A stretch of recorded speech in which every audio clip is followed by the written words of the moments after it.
Assalamu alaikum wa rahmatullah. Walaikum assalam.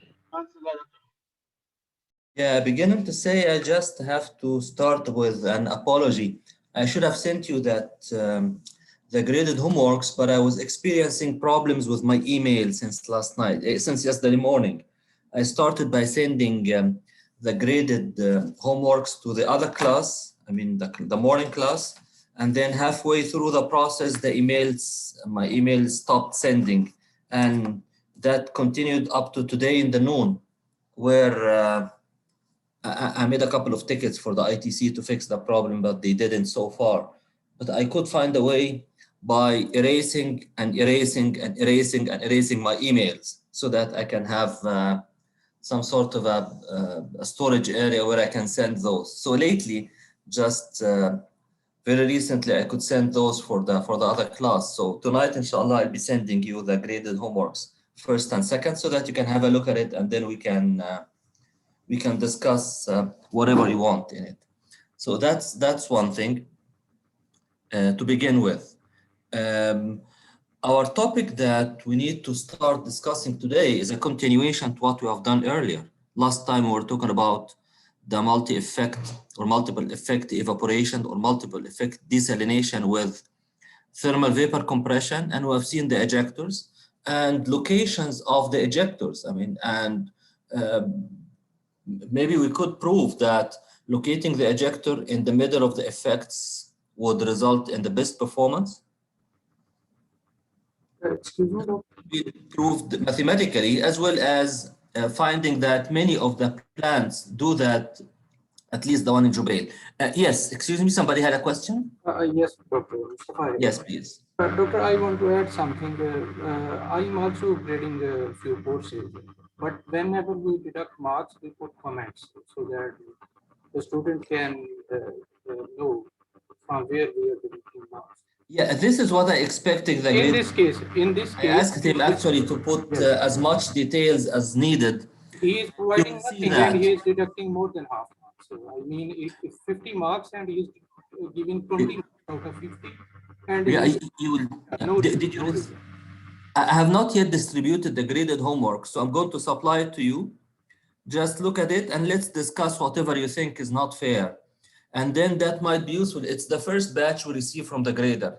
So we need to give him a feedback on what needs to be done. I asked him at the beginning that he would work on the steps rather than the final values of the answers if it's a numeric problem. And the second thing is that sometimes there are tolerances in the answers which are not significant that should be overlooked.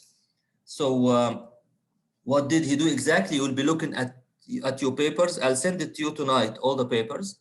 Just have a look at them and let me know if there are lack of comments or if you think that there is unfairly deduction of grades. That's something that there is no lack of comments. There are no comments at all. No, because I did not send it yet. The ones that are on the blackboard are the ones that you submitted. The other ones, I'll be sending it to you by emails. He did not grade on the blackboard. You getting my point? What I did is that I downloaded all your work and emailed it to him. He graded and he then emailed it back to me. This is the one. Okay. Yes, I got it. So in the blackboard, it is only your submission. But the ones what we're talking about in terms of comments and things, it should be there. And I'll be emailing to you that this kind of two homeworks for everyone tonight, inshallah, after the class. Okay.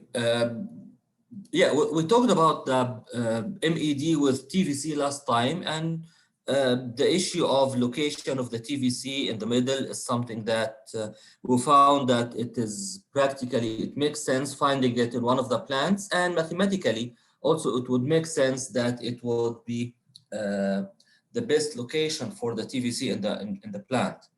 What we are looking at today is, as a general continuation, similar to what we did with the single effect desalination system, is what about the MED? What about connecting a compressor to the MED so that the same idea would apply here for the multi-effect desalination as we did it for the single effect. And as a matter of fact, in reality, the plants that are having multiple effect evaporation with mechanical vapor compression, this is what you see in the market. You will not see the ones with a single effect, but it will be the multiple effect basically. So what we need to do in this part is to go through analysis and evaluation of performance, which is rating of MED systems with vapor compression. The kind of vapor compression that we are interested in here is the mechanical vapor compression. And this is some sort of a sketch that shows the process. Here, this two lines is just a cut, just to indicate that you have n number of effects starting from 1, 2, 3, 4 up to n. Again, typically they are 8, maybe 6, but 8 is the norm or the standard for this kind of systems. A couple of heat exchangers are here for preheating the feed using the rejected brine and using the product which is warm. So we just make use of that for preheating the feed. And then the feed is going to be distributed. What you see in front of you here is a parallel arrangement, but it can be any arrangement. The point here is in every effect, there is vapor formed. This vapor condenses in the next effect, giving us the latent heat of condensation, which is used for generating an additional amount of vapor. And this is repeated except for the last effect. The last effect is not connected to a condenser because we do not need to condense the vapor. We need the vapor as is so that we can take the vapor to be the input for the mechanical vapor compressor. So there's a compressor here, which is operated by either an electric motor or a diesel engine or a wind turbine, whatever, but it's a mechanical motion. This mechanical motion does the compression of that generated vapor. And note here that all the vapor which is used in that plant is the vapor generated from the last effect. So it's not like the TVC, we get some vapor that we generated and the rest is the motive steam coming from the power plant. It's all our own product here. So that it would be interesting to see that what is, if this is, for example, a 4 effect system, number 1, number 2, number 3, and number 4, whatever will condense in the first effect is what? It is a vapor which is formed in which effect? Answers? The quantity that will enter here and will condense in the condenser. And then after that, we are going to get it as a product. What is this quantity? Steam? Yeah. Now it is liquid because it had condensed. I mean that, what is this? Well, how can we call it? If this one is the vapor that formed here is D1, and the vapor formed here is D2, D1 is condensing in D2, so what we get here is basically is D1. And what we get in the next effect here is going to be D2, and this is going to be D3. What is this?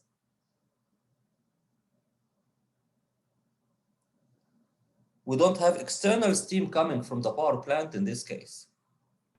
It's going to be D1 prime. No, D1 prime is leaving here to enter this, so that basically what we hear is basically D1 plus D1 prime, which is formed from here. But whatever is falling from this condenser as a condensate here, this line, this is D what? It's going to be not. It's a flow rate in any way, it's a kilogram per second. But where is D1, it from? D1 dash? Excuse me? D1 dash or? No. Look at the process. It's a steam, not steam. But it will be It condensed. is condensed vapor. Yes. Where this vapor is coming from? From the mechanical vapor compressor. And what is the mechanical vapor compressor input? It's going to be the mass flow rate of the feed. Feed, yes. No, not the feed. If the feed here is going to be sprayed, part of it will evaporate to go as D1, and the rest is going to be rejected brine here.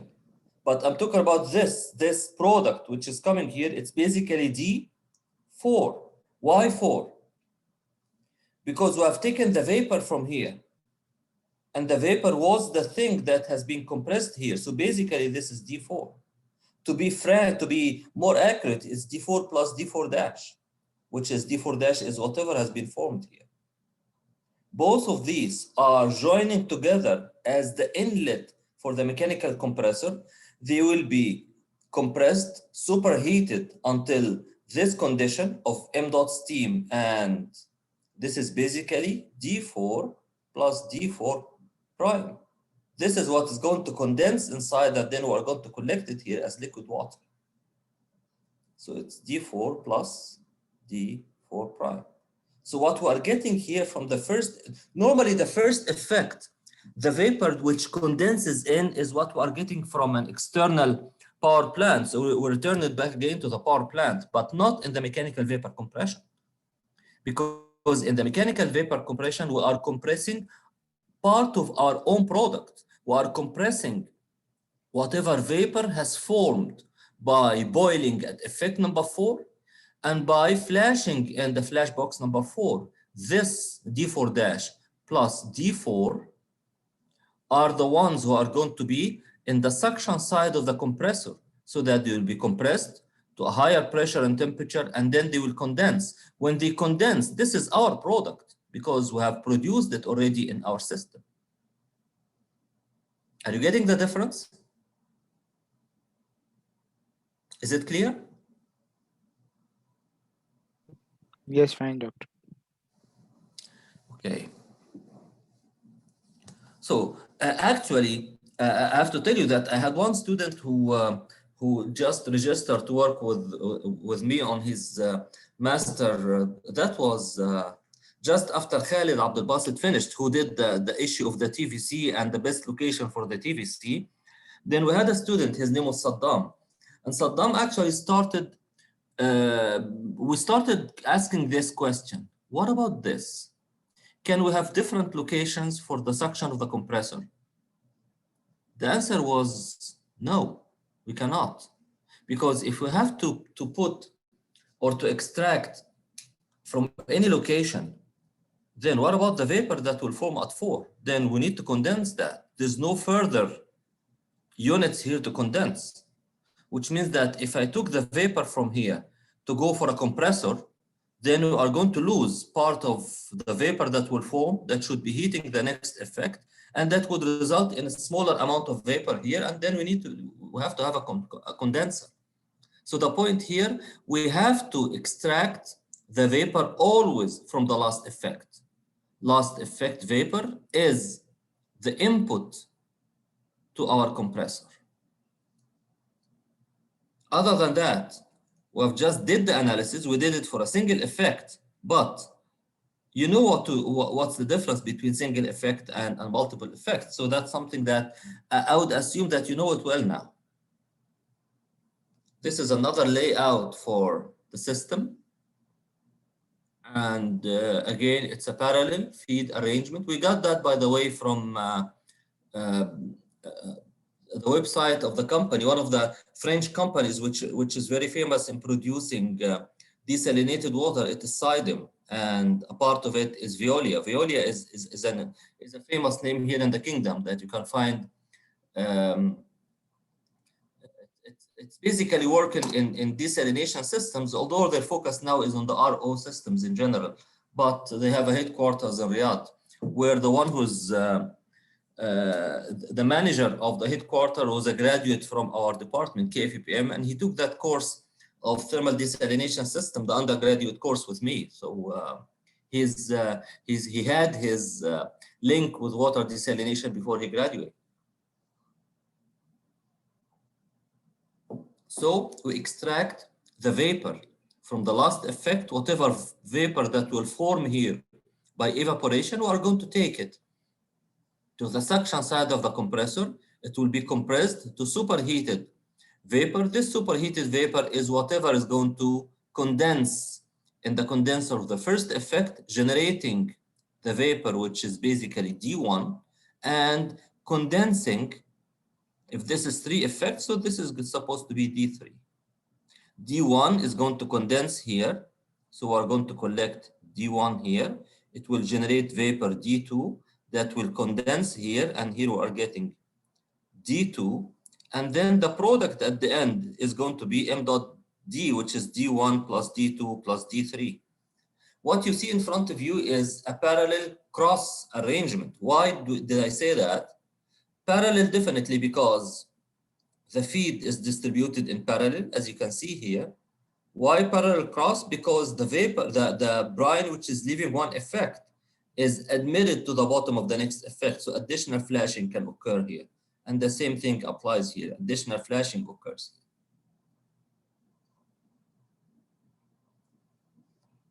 Brine, which is leaving the last effect, is passing by a heat exchanger to preheat part of the feed seawater in. And the distillate, which is generated also, is passing by another heat exchanger to preheat the rest of the feed. So the feed seawater is coming in. Part of it will go to this heat exchanger for preheating.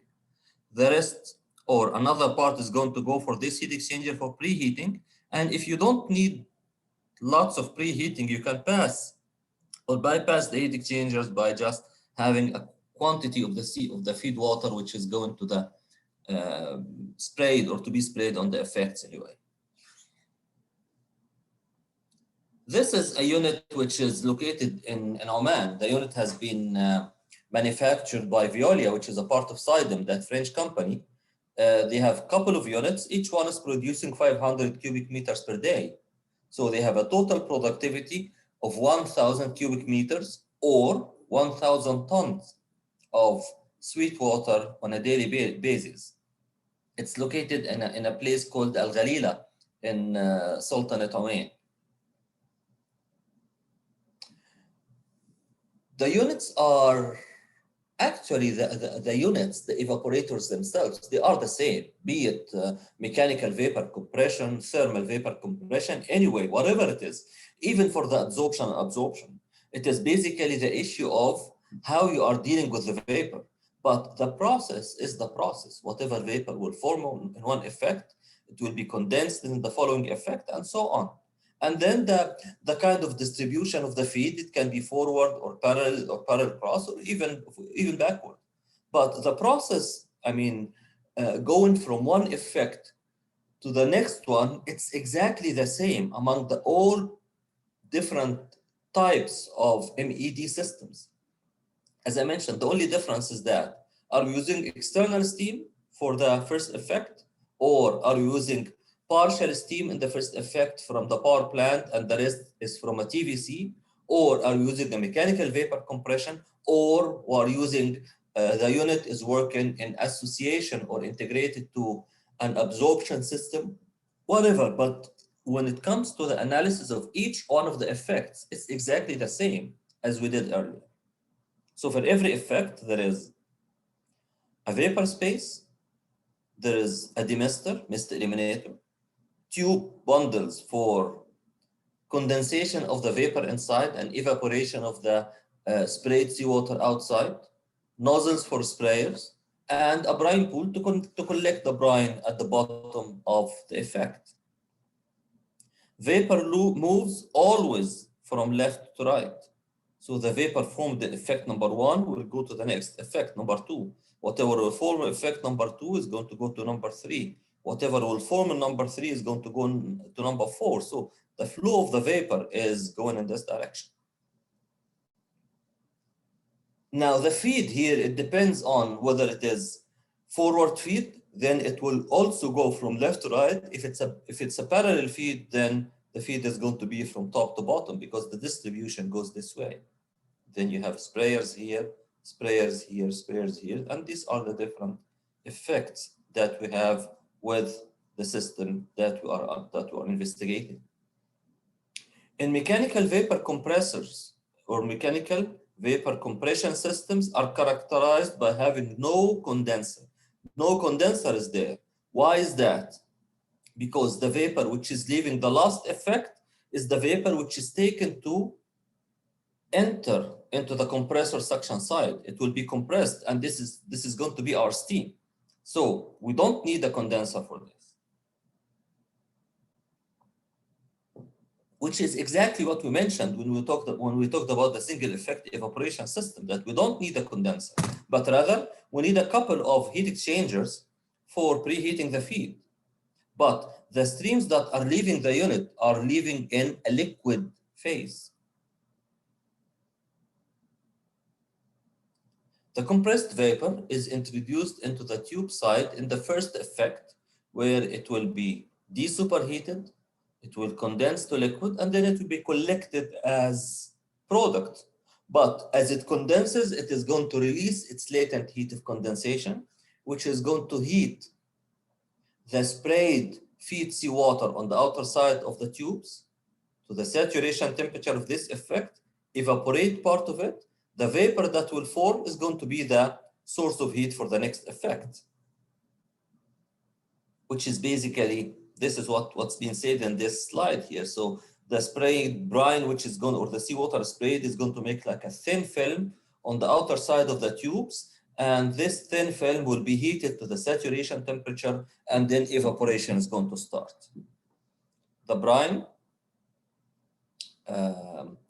falling, or the seawater falling film on the outer surface of the tubes, is going to absorb the latent heat to be heated to the saturation temperature, and then evaporation will occur. The vapor that will form here is going to go inside the tubes of the next effect.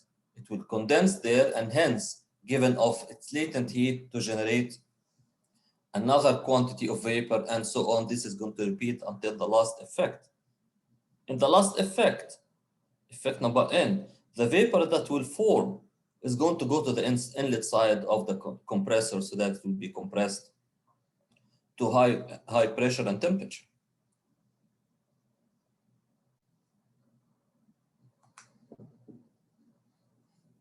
You can add accessories the way that you want for this unit. You can add flash boxes, you can add preheaters. It's all up to you as a designer to come up with a system that can perform in a better way. So whatever is going to form in the flash boxes, you can take it either to the next effect, or you can take it to a preheater so that you can preheat the feed. The vapor that will form, you can take it all to the next effect, or maybe you can take a part of it for a preheater as well. So that's something, there's no right and wrong in this. It's a design, and every designer may do several layouts so that he can try which one of them is more suitable, which is best, and so on.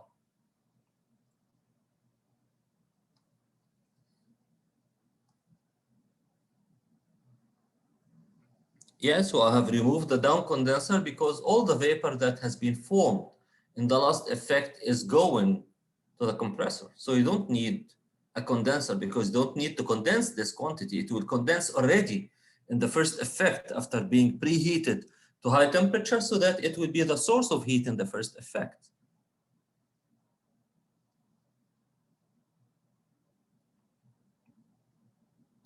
Again, the main differences between the multiple effect desalination parallel feed and the parallel cross feed is that in the parallel cross, the brine which is leaving one effect is going into the bottom of the next effect, which is at a lower pressure, so that some flashing is going to occur. But for the parallel feed, the brine which is leaving one effect is thrown away back to the sea.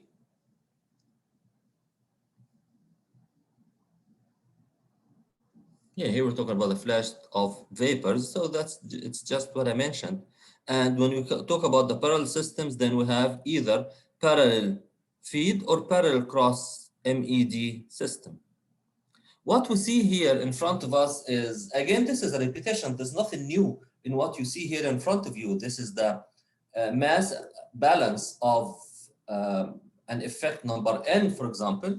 We're looking here at the input here. I can tell you that in this system, it's basically a parallel cross arrangement with flash boxes. How did I know there's flash boxes? Because there is a small d here.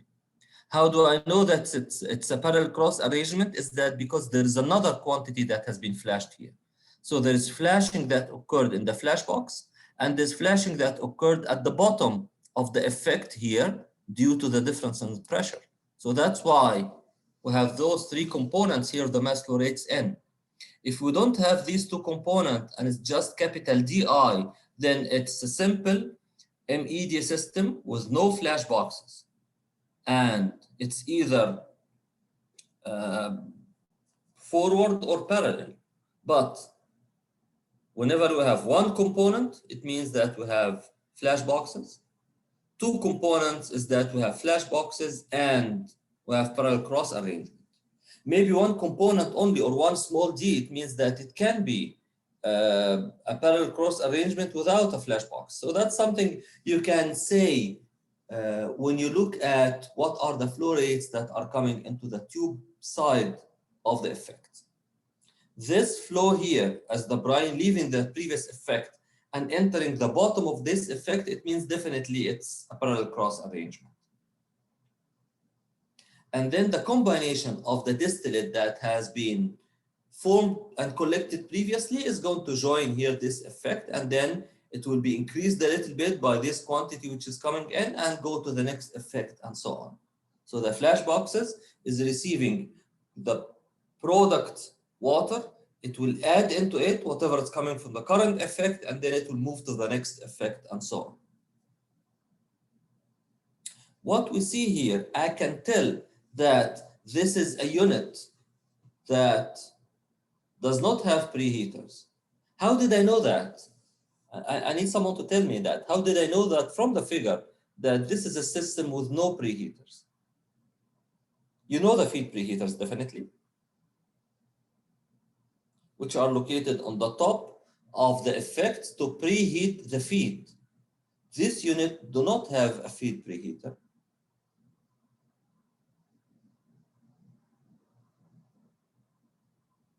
Yes, I give you a few minutes to think about it. Why did I know that? Why did I say that this is a unit that it does not have a feed preheater or feed preheaters in general?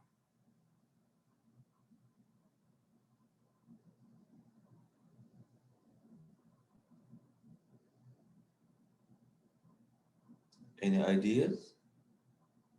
Well, shall I call names and ask you to tell me what you think?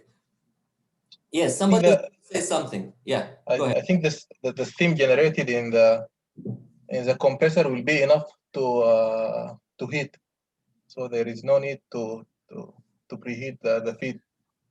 It will not prevent it, yeah, Ibrahim. I mean, you can always have additional vapor to preheat the feed. I mean, there's nothing wrong with it, because if the feed is going to come at a higher temperature to the effect, it means that it is going to need less sensible heating, and then evaporation will start, so that you can have more vapor and less sensible heating. So the compressor could be powerful or not. This is not the issue with it. But what I'm talking here is that from the figure that I see in front of us here, I could anticipate that there's no preheaters for this system. It can be, doctor, from the flash boxes, we only have that two outputs. Exactly. This is exactly what I meant. Whatever is leaving the flash box here, where it's going, It's going to the next effect. that it's going to the tube side of the next effect. If we have a flash box, you could have directed this upward to the flash box, if we have one.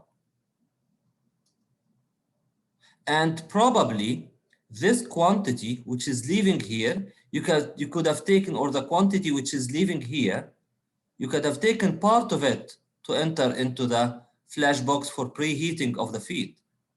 But basically you have this component, this plus this, so it's a combination of them. So this is how I just figured out that for such an arrangement, we don't have flash boxes.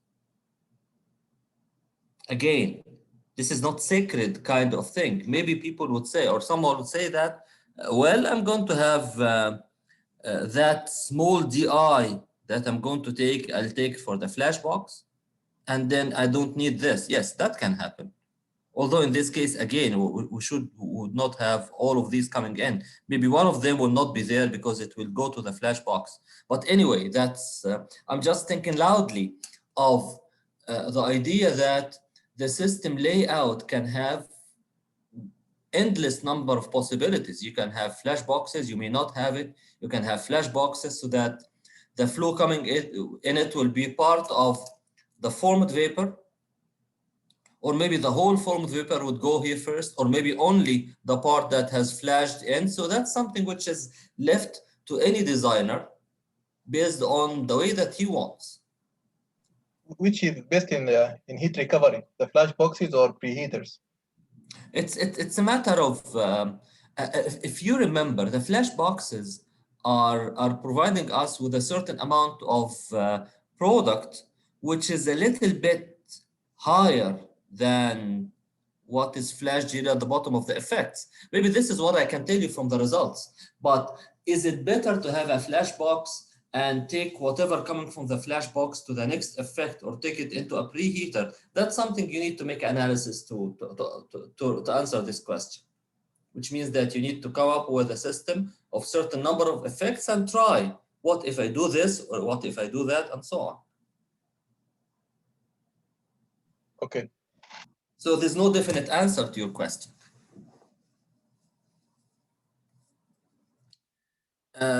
This something, it's maybe you have not seen this relation before of estimation of the salinity. If you remember, we used to write the salinity as a part of the input data to the problem, saying, for example, it's a problem that has XF of 42,000 ppm and XB as, for example, 72,000 ppm. And then we can make use of that to estimate, knowing the value of m dot d, so we can get m dot f. That's something that we have typically done in problems.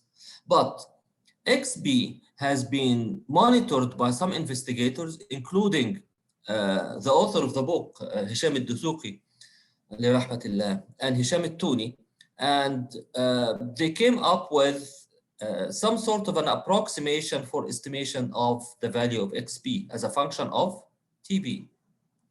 So if you know what is going to be the rejected brine temperature from your system, then you can estimate what's going to be the value of XP.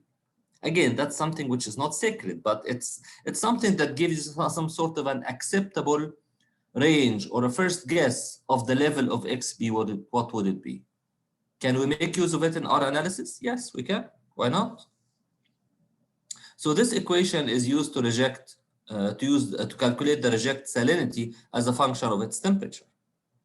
As you can see here, it has been obtained by curve fitting of salinity temperature relations for solutions with 90% of calcium sulfate concentration. If it's 100%, then it will start to precipitate, and you'll have some scaling occurring on the surface of the tubes. So 90%, which means that we are still on a safe side, and this scaling has not yet started. High salinity, yes, but we did not yet reach to the condition where the salt crystals are going to form on the outside surface of the tubes. The other upper limit can be seen here as 70,000, which is something that we try to avoid as much as we can. Remember, when we are talking about MED systems, actually we call it alternatively either MED or MEE. They are the same, multiple effect desalination or multiple effect evaporation. Both are exactly the same. And in these units, we have tube bundles, and the seawater is sprayed on the outside surface of the tube bundles. And accordingly, we should be worrying so much about the issue of scaling, because if a scale has formed, there's no way we can clean it while operation. We have to stop the unit, we have to take the tube bundle out, replace it, or clean it on spot and put it back again. So we don't have flexibility, as we will see when we come to the multi-stage flash desalination systems, where you can have ball cleaning by having small balls sent inside the tubes where the seawater is passing, so that they can clean the surface of the tubes. We don't have this here.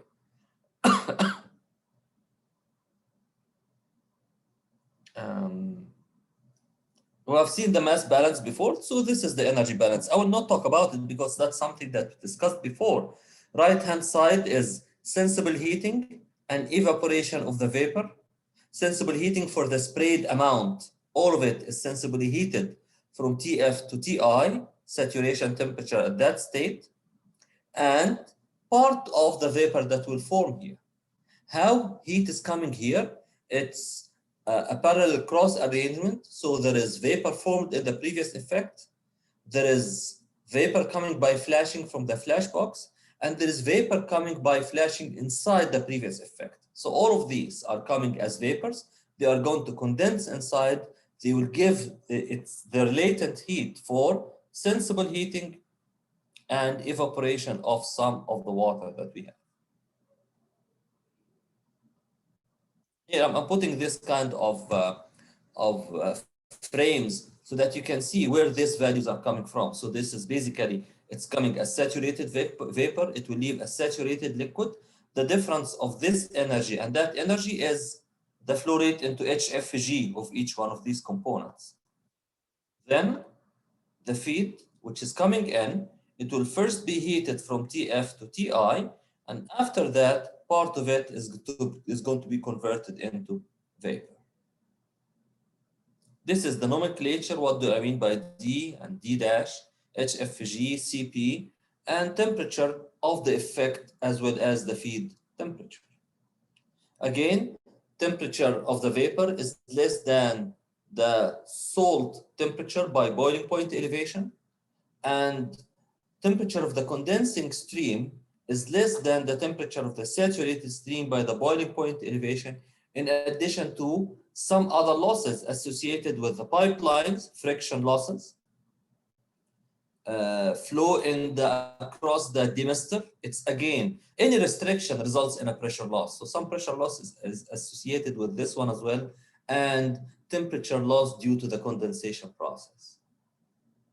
Then the balance equation for the flash box can be given here, and the non-equilibrium allowance, which has something to do with the reaching or not reaching the equilibrium conditions for the thermodynamic analysis, is going to be accounted here as well.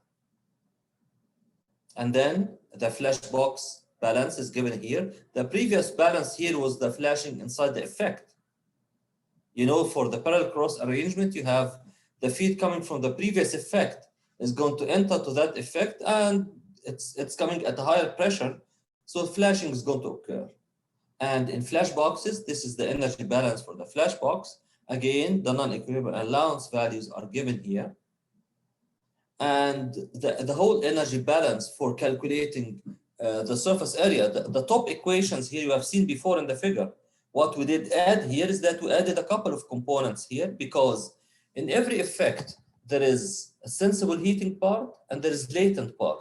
So the area associated with sensible heating is here, A1I, U1I, into log mean temperature difference I, and I here stands for the log mean temperature difference for sensible heating in this effect. The second part is for the latent heat. So we are talking about two streams at constant temperatures. Accordingly, the relation is U, A into delta T. Actually, this is just a trial to see that we can calculate how much area is needed for the sensible heating part, how much area is needed for the latent heat part.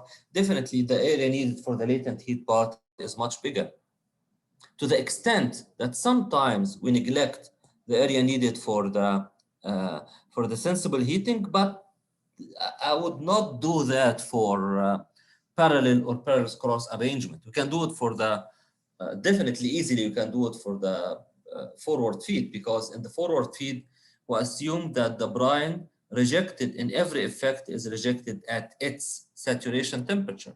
So any area, any heat is given only for evaporation. There's no sensible heating except for the first effect.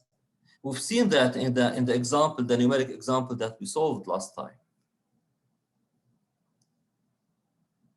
To conclude, here we have the compressor and the specific power from the compressor. The expressions are given here in front of us so that we can make use of that to estimate how much is the power needed by the compressor. And For the units with mechanical vapor compression, actually, we do not use an expression of PR here. We do not use it, but instead we use specific power consumption, which is estimating how much is energy in terms of kilowatt hour per cubic meter of the water that we are getting. So this is basically how we can measure that, so that when we compare this, we can compare it with RO, we can compare it with FO, we can compare it with systems that are dependent on mechanical power to operate the desalination units. Gamma here is the compressibility factor. You can write it simply as Cp over Cv, or you can get it here from this equation that you see in front of you here.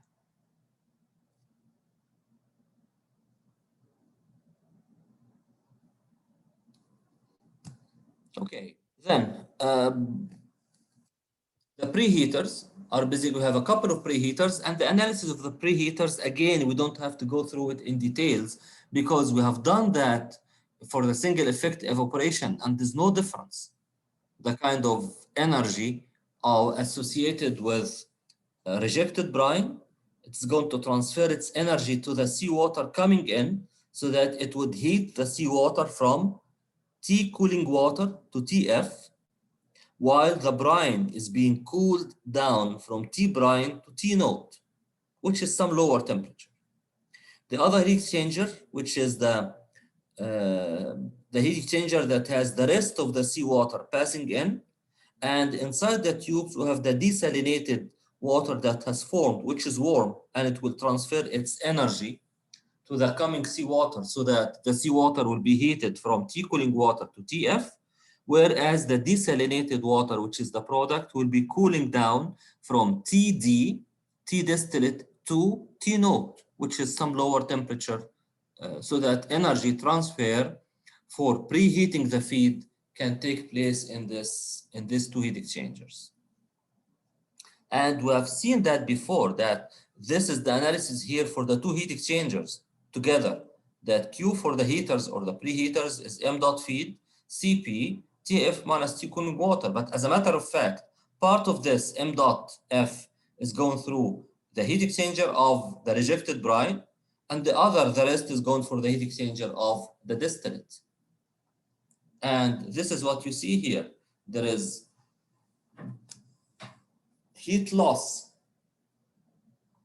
by the distillate, which is formed at T condenser in the last effect, minus T node. This is the temperature to which it will cool down after the heat exchanger.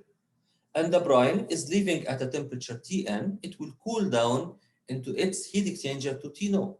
We selected T node here to be the same here and here. It is just for mathematical convenience. There's nothing about that at all. There's nothing unique about it, which means that you can select that for them to go at different temperatures. I mean, that's okay. It depends on what is going to control it here is what should be the temperature T node so that you can have a decent size of a heat exchanger. You don't want this temperature to be very close to the cooling water temperature. Otherwise, the surface area is going to be huge and the cost is going to be high. And this is the equation again. The m dot feed is being heated from T cooling water to T feed. And this is occurring in two heat exchangers. One of them is the distillate preheater. The other is the brine preheater. Both of these, the distillate is going to cool down from TCN to T node. The brine will be cooling down from TN to T node.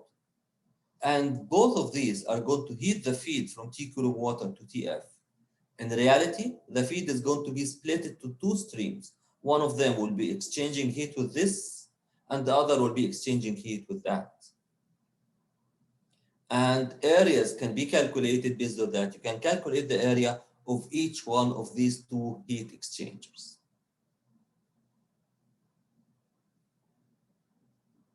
So there's nothing new in this part. We've already covered it before when we talked about the single effect evaporation unit with mechanical vapor compression. And for each one of the heat exchangers, this is the log mean temperature difference for either or for any one of them. Remember, for this unit, basically, we have temperature versus X. We have the distillate, which is being cooled down from TCN to T naught, and that helps increase temperature of the seawater from T cooling water to TF. Then you can calculate delta T1 and delta T2, and then you can calculate what is the log mean temperature difference. Similarly, this is basically for the distillate heat exchanger. For the brine heat exchanger, it's a similar thing that we're going to see from Tn to T naught, and heating will be from T cooling water to TF. Are they identical heat exchanger? No, because the mass flow rate of the feed which is coming here is not the same as the mass flow rate of the feed which is coming here. So this is, for example, alpha into m dot feed. This is 1 minus alpha into m dot feed. Note that for these units, the mass flow rate of the brine is normally higher than the mass flow rate of the distillate, so that the one with the brine heater, this one, you can expect higher flow rate in this one, higher flow rate of the brine, and we expect a bigger portion of the flow rate from the mass flow rate of the water, cooling water as well, or the feed. We don't have mass rate of, we don't have cooling water here to come and go or come and just be thrown away after the condenser as we did earlier. But what is entering here is only the feed. Analysis of the specific power, and that tells that running units with larger number of effects is going to be more economical. What's happening here? Suppose that we are talking about a unit which is going to produce 1 kilogram per second of distillate water. Is it better to produce it from 4 effects or 6? The figure here is saying that you better get it from 6 effects. Why? Because the quantity of the vapor, when it's divided over 4, then each effect roughly is producing 0.25 kilogram per second. But if you divide it by 6, we're talking about 0.16 less kilogram per second. So the compressor size is going to be smaller and it would require less power to operate.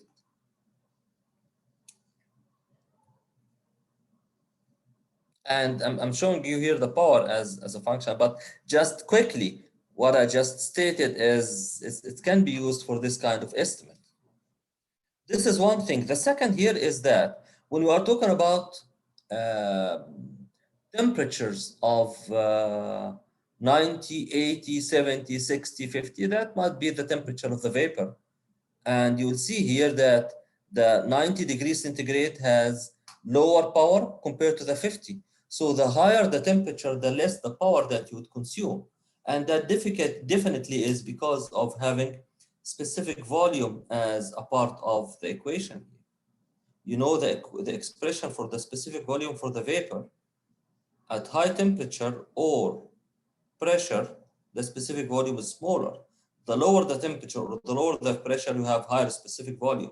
So that's why when you have higher pressure and temperature condition in the compressor, then that definitely is better because you are going to have less specific volume, and that would lead to lower power consumption.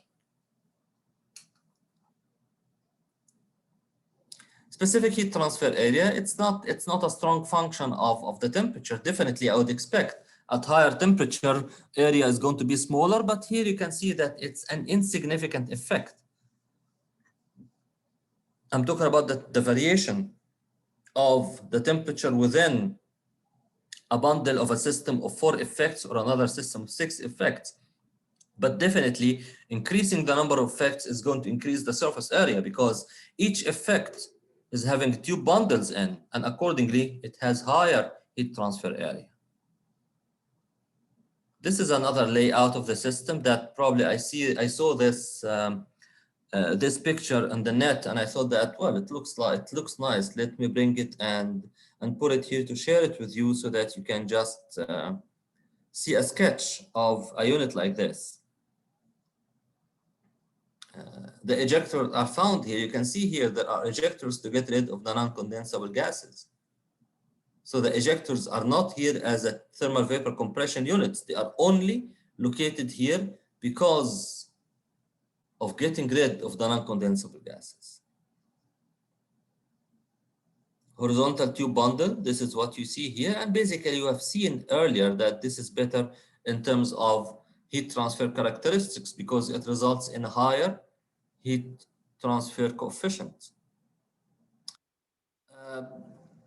Actually, there was another kind of a natural evolvement of what we have done here. I started at the class I was talking about today that after the work of Khalid talking about the TVC and locations of the TVC and so on, I had a student who's Saddam and we were thinking of, is there something that we can do for the MED that would be similar to what we did with the TVC? And then we found that no, you cannot have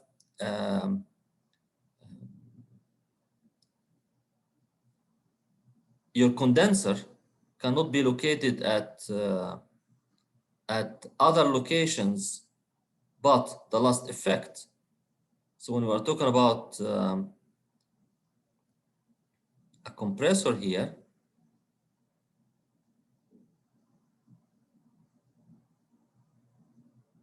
this compressor should be receiving vapor which is formed in the last effect.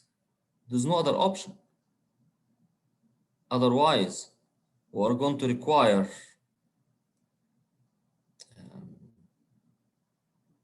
so this is the vapor which is coming from the last effect here. That should enter here. And then when it is compressed, we're going to take it. I mean, we take this vapor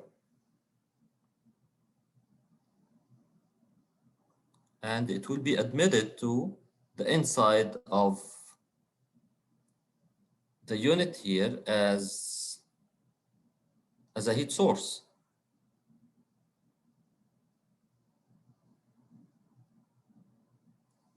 So basically this is D, N. If there are 4 effects, this is going to be D4 and this is D4. And this has input mechanical power to operate the unit. So there's no other way but to take the vapor from here as an input to the next one. So when we were thinking about this with Saddam at that time, we said what happens then is typically you take some vapor from here. This vapor is going to enter to the next effect where it will condense. And then the story is repeated. This is the line of production, for example, here. And then we have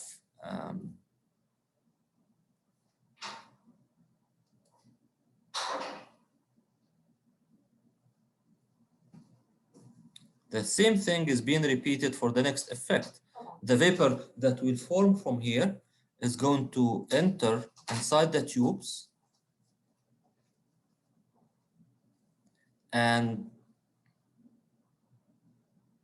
whatever will form here will condense inside the tubes, and that actually makes our product line. So if this is 4 effects, that's the way it should be. Then what we thought of then is we were just affected by the idea of thermodynamic balancing that we did in the HGH system. And we said, what if we do something here by taking some of the vapor, which is associated with one of these effects, and put it in another small compressor. And we'll compress it also to the same condition here. So this is fraction of the vapor that will form here. So this is X, and what will go here is 1 minus X. What's the benefit that we may get out of this? It could be by, definitely there's a penalty that we know is that we have additional power that has to be spent to the unit. Is it worth or not? What we did, we made the analysis with this kind of arrangement and taken X to be 10%, 20%, 30%, and so on. I will not talk about in detail about this work, but I'm just talking about the idea. If here the amount of vapor increases, is there a benefit that we are going to get here? The answer is yes, because if we have, suppose that I'm talking about a parallel feed. So some fluid is going to be sprayed here, and similar fluid is going to be sprayed here. Similar quantity is going to sprayed here, and similar quantity is going to be sprayed here. If you have more steam coming inside the tubes, the quantity of vapor inside is more. What it's going to do? It's going to generate more vapor here. So more vapor is going to condense here. Because of the more vapor is going to condense here, it is also going to generate more vapor here. So the more vapor, part of it is going to go here, but the share that will come here will be more. And then it will generate more vapor here. This will condense and generate more vapor here. So yes, we have amount of power that has increased, but the value of m dot also has increased. The question here is that rate of increase similar? If it is similar, then we have done nothing. Just talking about upsizing the system, that's all. But actually, it's not. There is a benefit. You have upside the system without having to go for bigger size. What you did is just a small secondary compressor. But what we have found is that the rate of increase for the distillate quantity is higher than the penalty that we're getting here.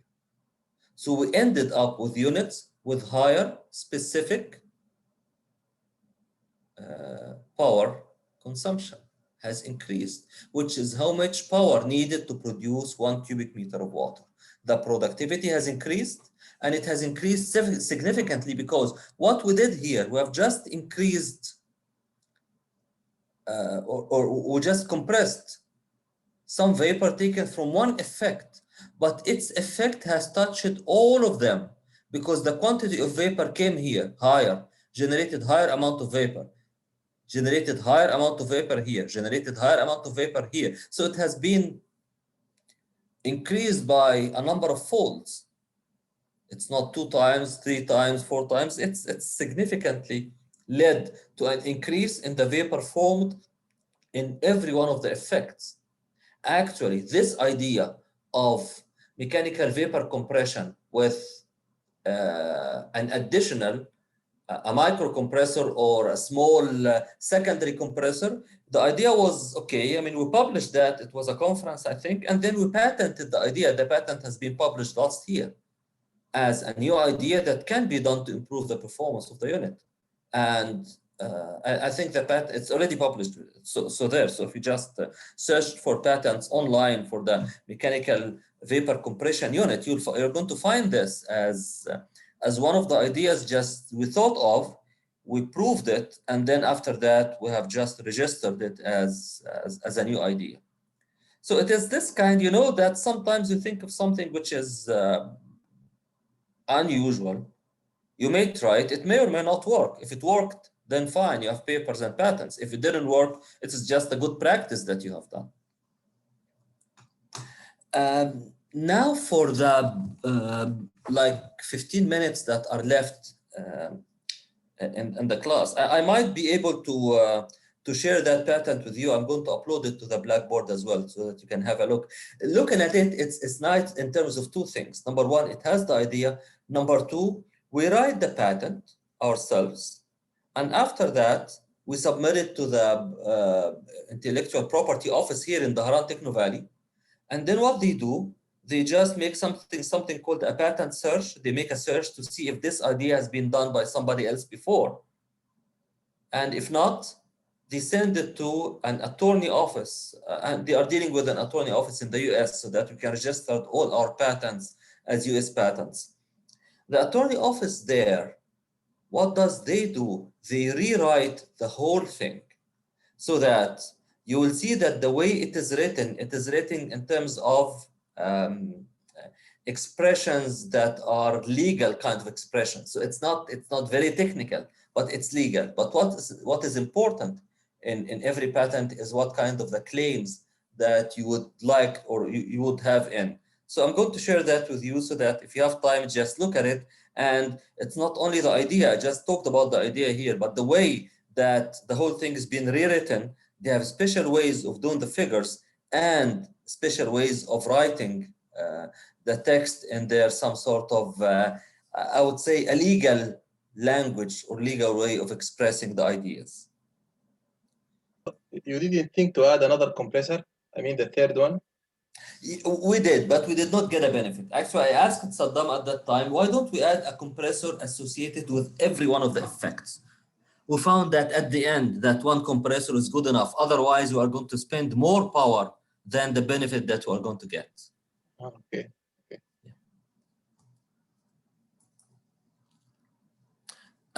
What I have now here is just I want you to have some fun.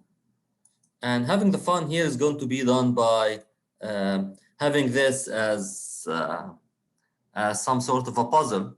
It's not yet Ramadan, but we can start Fazurat Ramadan a little bit earlier, so that I want you to come up with values of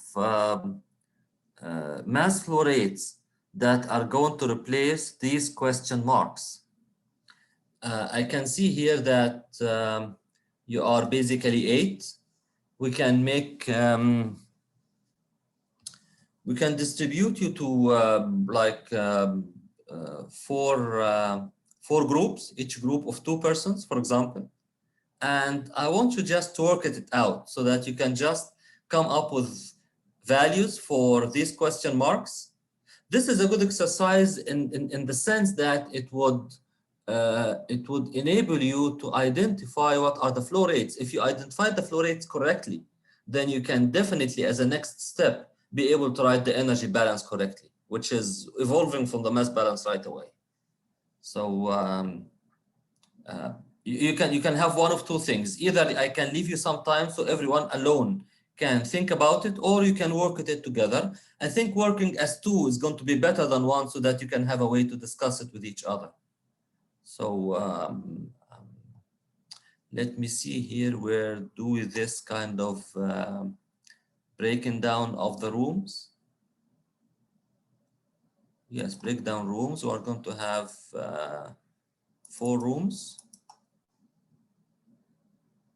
out created. So here you can have room number 1 will have, you'll find it automatically direct in view. Ibrahim Zain Al Abidin with Sajjad will be in room number 1. Hamzat and Muhammad Shahid in 2nd room.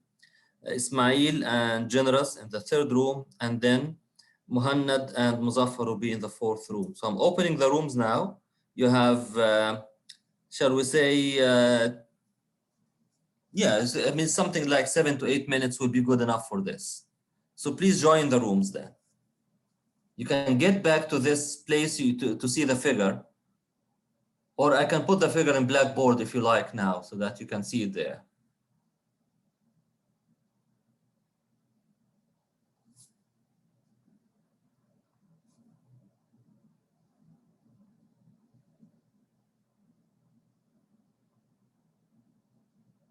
The figure is not appearing in the room. It will, I see that. Let me see if, I'm not sure how do you see it in the room, because the rooms are separated from this. Let me see if I can join the rooms. Shall I be able to put it there?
Excuse me, doctor.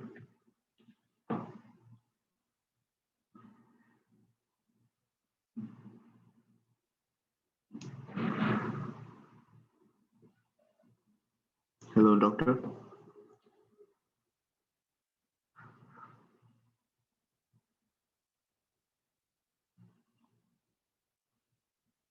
Doctor, the content disappeared after you left the room.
Doctor?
Ibrahim and Sajjad, you left the room already? You thought here is better or what? After you left the room, the content disappeared. Oh yes, Yes, doctor. I put the content already in Blackboard. It's called MED exercise. You can find it there if you wish. Okay.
Assalamu alaikum.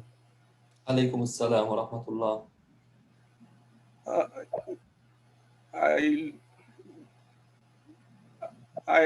I don't know how to get into any of the group. Oh, your name should be associated with one room. Ismail, you could not see which room is it? Yes. Oh, this is, let me see here if I go to the, you were not, oh, yeah, your name did not appear then when I was just, so I'm going to assign you to a room right now. So please join it. It's room number 2. You can see it now.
Yeah, time is running short. Actually, that's why I just had to call for closing rooms, giving you 60 seconds. I still room numbers 3 and 4 are still waiting for the participant to join. They have like 19 seconds now to join us. And what I would be doing now is just I'll stop sharing this, and I'm going to share with you another file that has the answers.